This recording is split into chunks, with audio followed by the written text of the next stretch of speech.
haadha koo jireenyi raasee biyyaa baasee hireen biyyaa baaftee inuma ayyuu arabni diddee mana arabaa keessaa ari'atamte argeen gara kootiin qalbiin ni tabeeraa baay'ee natti dhaga'ama waan siin jedhaa lafa sii bitee si galcha insha Allah yeroo dhiyoo keessatti. Fayyaa argadhu ati. Eessa jira isaan eessa jira? Saudi Arabiyaa jiran. Oke Riyaadiin jiranii?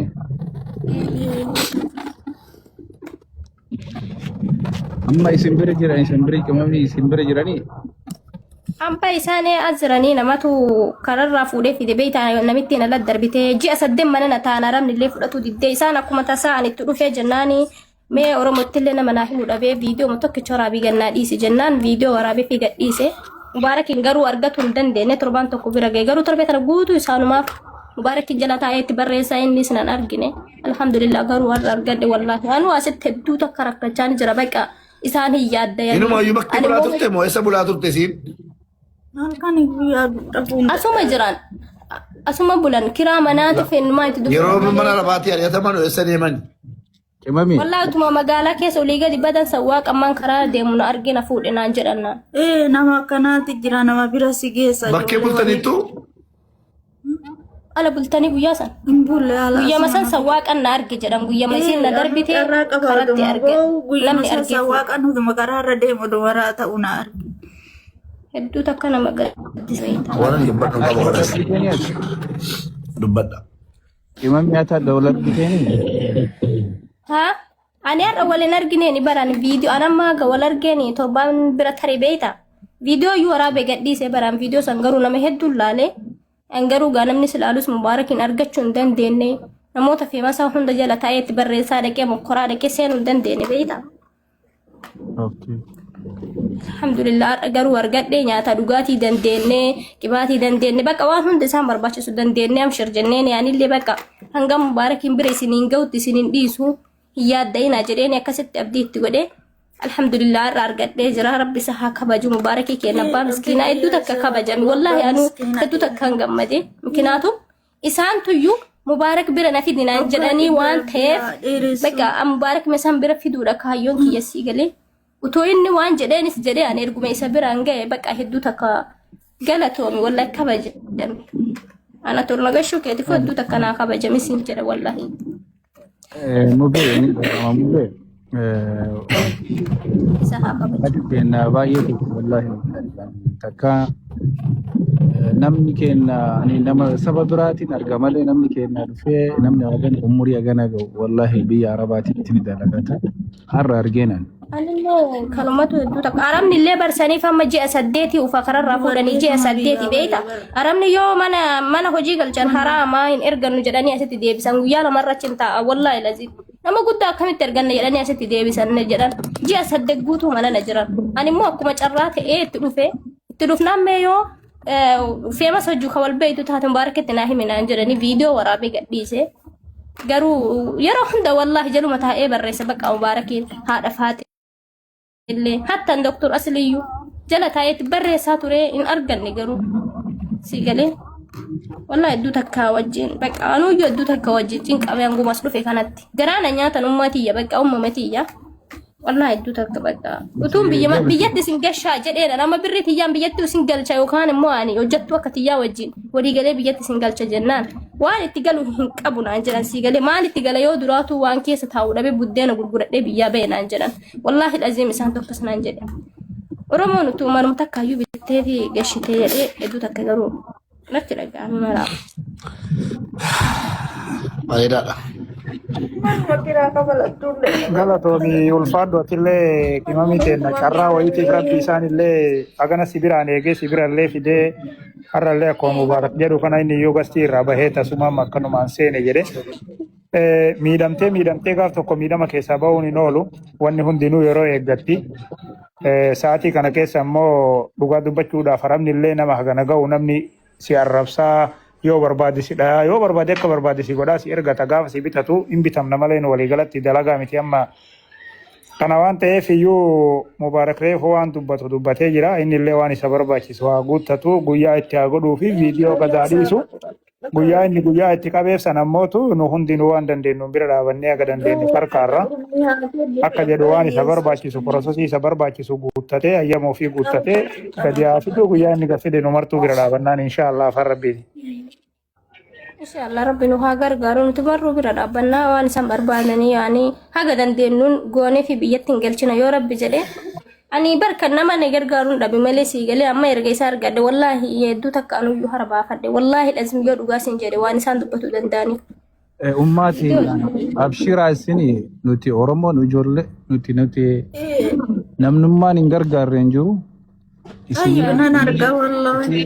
Isinii umurii haganaa kuno abbii ambaasitti rakkatan kana dhiisaati. Oromoon hunda gargaarti. Isin ammoo haadha kenna. Nuti saba biraa irratti yookaan yeroo jalqabaatiif yeroo nama umurii nama saba keenyaa ta'e umurii haadha teennaatti biyya Arabaatitti akkana dalagatuun arge. Irra caalaa biyya Arabaa kana keessa namoota ardi Eeshiyaa kanarraa Baangaadii yookaan warroota ardi Eeshiyaarraa dhufan umurii isaanii guddaa argina malee hin arginu nama keenya. Amma immoo sadarkaa kanatti nuti sadarkaa keenyatti onni hanqatee ilmoon ta'e ilmoon bahee wanna jedhee yookaan haati gaafa akkanatti biyyaa baatee rakkattu arguun wallaahi salphina guddaa uummata keenyaaf jechuudha. Kanaaf nuti isin gargaarraa waa takka yaaddayinaati Oromoon bal'aadha ni gargaarraa wanni isaa itti qabdee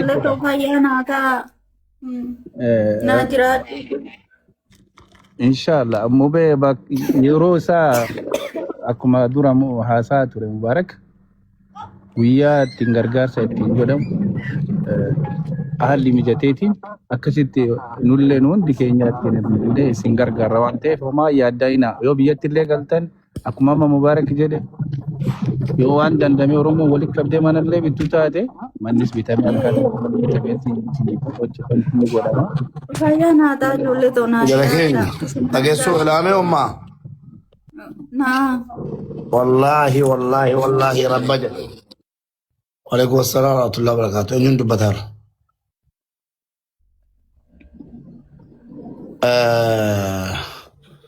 Raayyaa abbaa machaa galchaa. Ustaaz Raayyaa dhuma isa dhugumaati? Laalaa isa dhugumaati. Teekiidha dhaggeeffadhaa. Maal jette? Assalamualaikum. Waalaikumsalam. Dhugaa baay'ee nama gaddisiisa wallaatu haadha keenya taatee baay'ee natti dhagahame natti. Amma danda'ame wallaahi sa'aatii kamuu nuti shanitti natti hime nan gargaaraan gara kooti inshaallah. Waan tokko rakkoon qabu. Waan nani siin jedhu ummaa. Jaruma kana bira taa'i.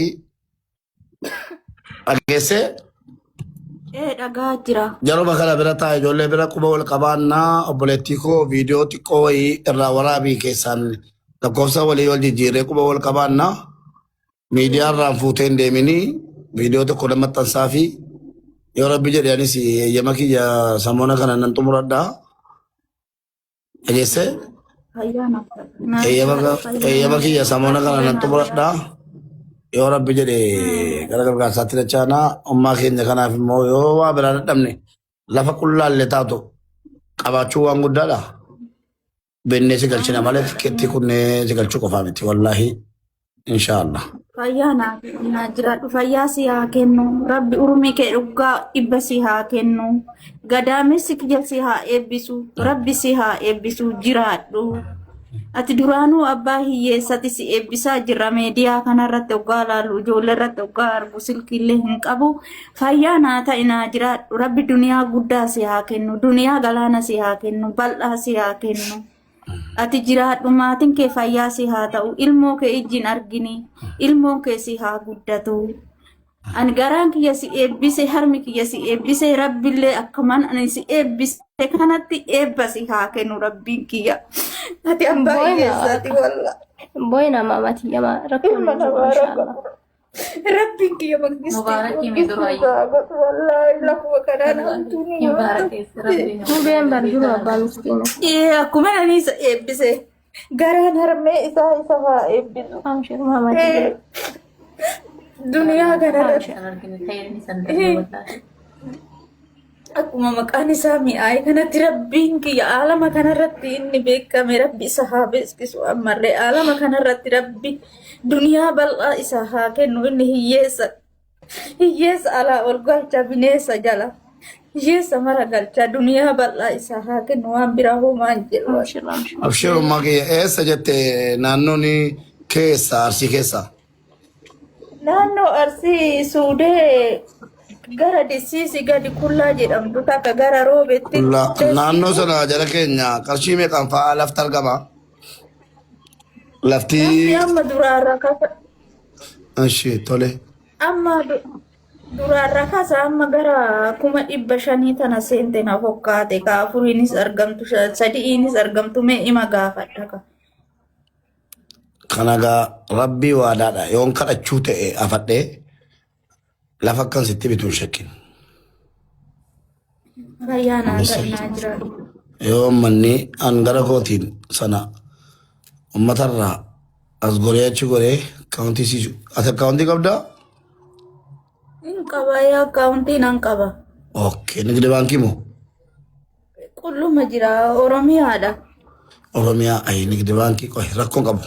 Ustaaz jiru ustaazni ustaaz Saadiin kadhadhee yoo rabbi jedhe maallaqa irratti tolchi qabnee waan godhamu qabu yoo rabbi jedhe inshaallah si goona abshir.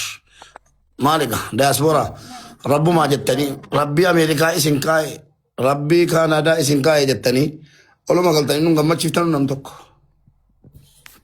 Yeroo tokko mubee warri afaan Amaaraatiin gaafatu jira.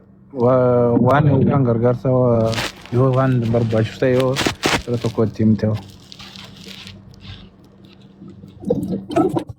afaan isaa.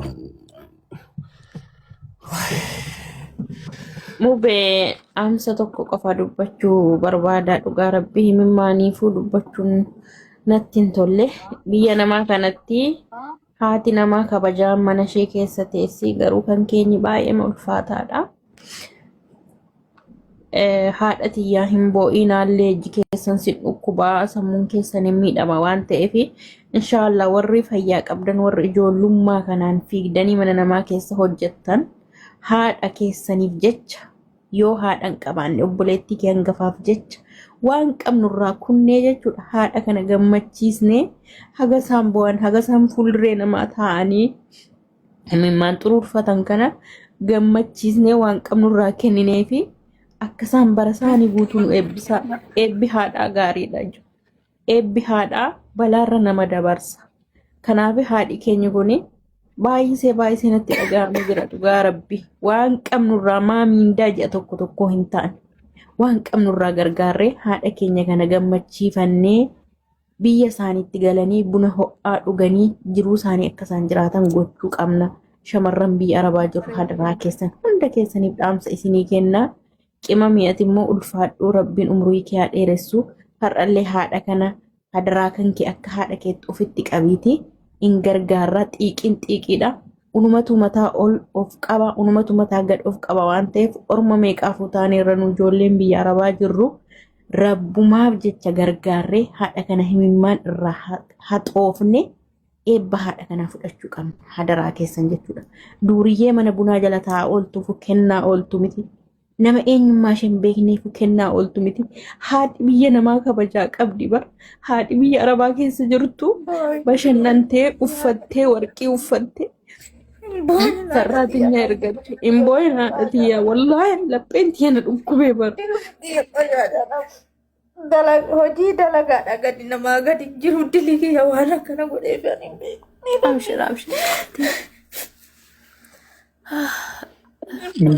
Imboyna obsa wanni martu ni dabra. Amma wallahi mucayyoo tanallee rabbiin barakaa isii haa godhu masii tana bakka baay'eetti namni jechuun guyyaa takka mana isiillee oseenee keessaa illee waliin haasofnee waliin beeknu garuu dammoo bakka hunda bakka namni rakkatu akkanuma dhayitee dhimmamti. Isiillee waliigalatti duniyaa irraan si haa kennu waan gurguddaa bakka si haa buusu. Jalqaballee akkuma seenteen osoo eenyu isinii bakka kamii eessa dhalatanii isin eenyu hin jedhin. Waan yoo ta'e Waalaikum assalam ya dan nabo. anuu hin danda'a jettee kanaafuu obsaa isin hin boo'ina inshallah. Nagaa alhamdulillah. Lafa baddu obsaa. Abu be maal jirtu? Wallahi umma keenya biyya arabaa keessatti arabni olii gadi ooftu argine. Wallahi. Garaan nyaatan. Gargaarsa godhu jirtaniif moo? Gargaarsa gochuuf deemna yoo rabbi jedhee. Amma ijoolleen waadaa gaggalaa jiru. Waan ta'e wayii goonee fi galchinaadhaaf lafa siin qabanu mana siin qabanu ijoollee biddeen tolchanii jiraachisaa turanii jabaatee jennaan immoo umurii wajjin biyya arabaa dhaqaman mallaqanii baay'ee garaan nyaatan wallaahi. Abshir. Bareeti. Akkasitti waan godhamu qabu goona inshallah.